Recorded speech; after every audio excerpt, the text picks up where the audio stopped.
De todos os móveis de uma casa, talvez a mesa seja aquele que melhor guarda histórias. Em torno dela, a vida acontece. Partilhamos refeições, conversas, silêncios, memórias. A mesa é o lugar onde os encontros se tornam sagrados. É ali que a comunhão cresce, quando a preparamos.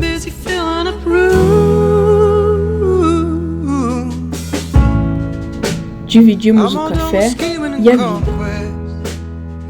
Sempre há um jeito de receber mais alguém. A gente puxa uma cadeira, improvisa espaço, estica a toalha.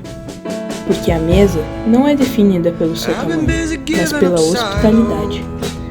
No Natal da William Sons tem lugar à mesa.